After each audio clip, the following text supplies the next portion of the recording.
Hey, it's me, Brad from Piney Grove way down here. And recently we put in a 240-foot driveway, and you can see from where the camera is to where I am, there's probably a 4-foot drop. So all the water from up on the hill comes down here and pools, and we're gonna fix that today.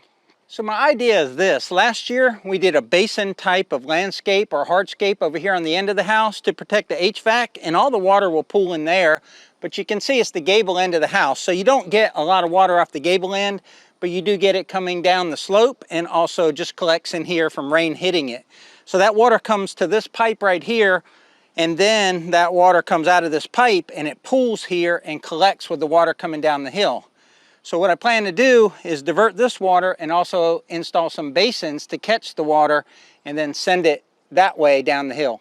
I don't have all the elbows that I need, so what I think I'm gonna do is use this clean out here, put this basin somewhere here to collect the water that you can see pools right here, and then connect this clean out to this perforated pipe, and then take that perforated pipe, connect it to a basin down there, and then shoot the water on down the hill. So once that basin collects water, I'll lay a pipe coming over here where it won't get run over by the vehicles, put an elbow or a T here, probably a T since I don't have enough elbows, and put a piece of wire on the end, and then use this perforated pipe along the edge of the patio and put the holes down, and that should collect any water that wants to come this way, and then put that final basin in the corner, dig up under the railroad tie, and shoot the water down the hill. You can see since the road's been put in that the water either is going to go that way to the green grass and down to the basins I just explained, or it's going to come around here on the edge of the driveway, and you can see the washout from the last rain. And when I turn around looking down the hill, I want to get that water up under that railroad tie and then either put it here or put it into the pine trees, and all that is a downward slope. It's the only thing I can come up with to collect that water and send it down the hill. And when I built this road, I knew we were going to have a water problem down here, and I just wanted to wait and see where the water would pool before I came up with a solution. But leave a comment down below if you think this is a good idea or a bad idea, and we'll do a follow-up video after a big rain and see if it works. So unfortunately, the first step is digging all this out with a shovel. Doesn't make sense to come in here with the tractor or the excavator just for this little dig.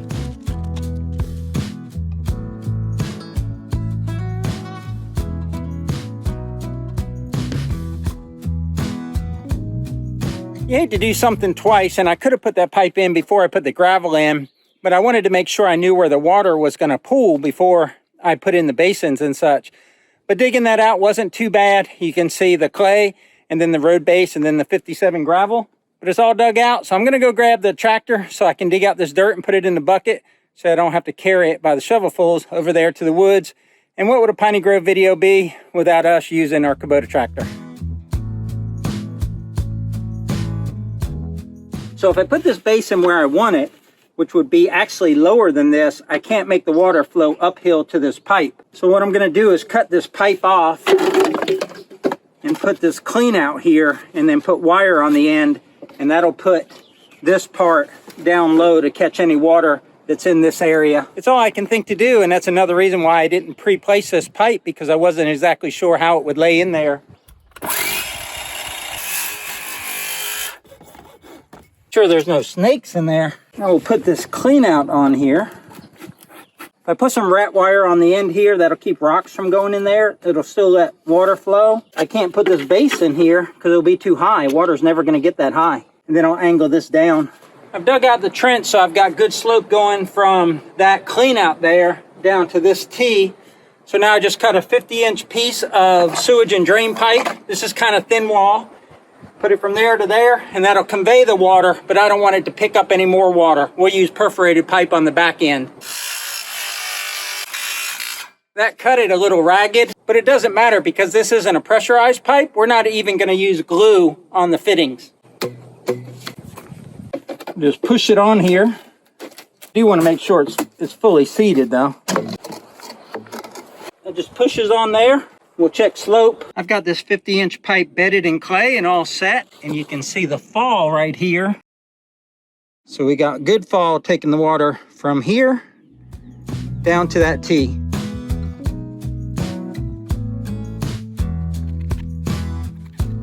I didn't like the way the fitting fit on the basin. It's loose, so I made this little collar that'll go there and inside there, and it'll tighten that gap up a little right there. Fits much better like that. After fighting with it a bit, I realized I can't get that basin low enough, and it has to be lower than this railroad tie to be effective. It just doesn't work well in this application. So I think what I'm going to do is run this pipe up under this railroad tie, put a T in here, put some rat wire. For the meantime, I'll just use a grate like that, but I'll put some rat wire over it. And that way I can get this down below the railroad tie and not have to fight with this basin. You can see the basin extends below and then the top extends above. So bottom line is this is too tall. I need that cut down to there so that the top of the basin would be even with the pipe. And you can see I got a couple inches there. I just can't work with it. I had to start all over again with my calculations here. But what I ended up doing was getting this T right here, right up under the railroad tie. I'll cut this pipe. I put a little extension on the end to get it right up to here. So I'll cut it here. It'll fit into that T. Then I'll take that T and put a snorkel on it to bring the top of it up to about here. And then put a cap on it. And then later on, put my wire on top. But I think this will work better than trying to use all those elbows. I've switched back to a hacksaw because I found that the saw blade is dull on my cordless circular saw, and it was really messing up the plastic as it grabbed with the dull blades. You can see what it was doing to it. It wasn't making a clean cut. Now if it's sharp it will, but that blade has seen better days. So I'm going to cut this one by hand. So if I've done everything right, this should fit. This will go in here.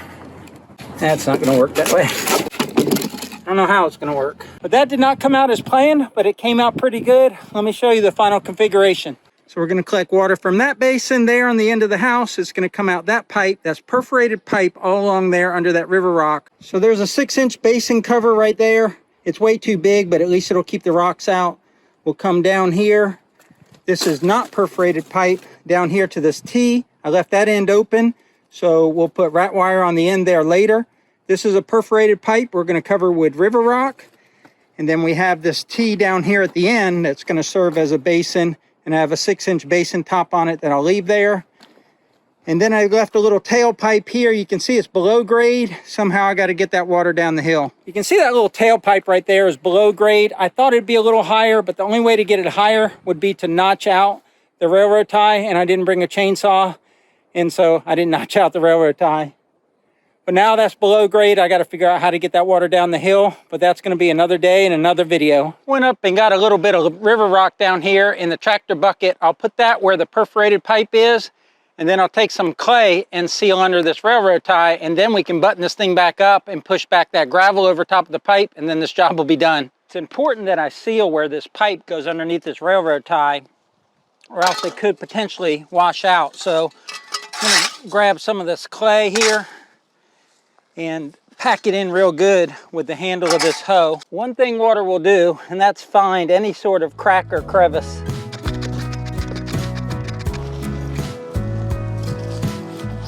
Most effective way to do this is like with a collar, either a concrete collar, a plastic collar, just something where you create a barrier that if water goes against it, the water will stay on this side and not, you know, kind of find a little crack or crevice to go through.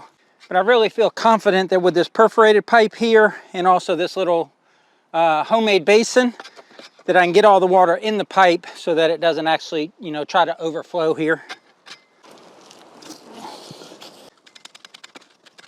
I'm gonna go get some more clay with the tractor to finish packing that in, and then pack it in with the tractor wheel just to make sure that that doesn't wash out. Now I'm just gonna put this river rock on top of this perforated pipe. The reason I'm using this river rock instead of the gravel that's already here is because the gravel that's here has a bunch of fines in it, and this river rock is pretty clean, and they're big round rocks, so the water can flow through the rock and get into the holes in this pipe. And again, that'll help the water convey from this parking pad down the hill.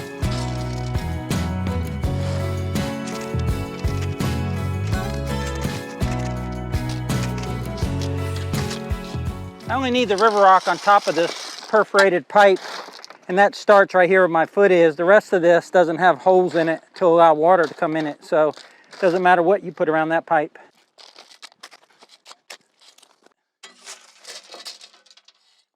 If I keep lots of river rock around that, water can go in that little basin I made. This should be the last step. Just take that stone that I pulled out from here and put it back. I should have plenty because I actually displaced some of that with the pipe and with that river rock. And the goal here is to have this rock almost even with the top of the patio so there's no bump or step and no tripping hazard. That little basin's at the perfect level, I think, as long as it don't wash out around it. I don't know if you can see it from that far away, but this limestone gravel has a lot of fines in it, and that's why I didn't put that right over the perforated pipe. If you remember in the beginning of the video, this was all level and it was all white because this is limestone rock, and when the rain washes the fines off of it, it gets more of a white color. So this will turn white and match the rest of it after one rain.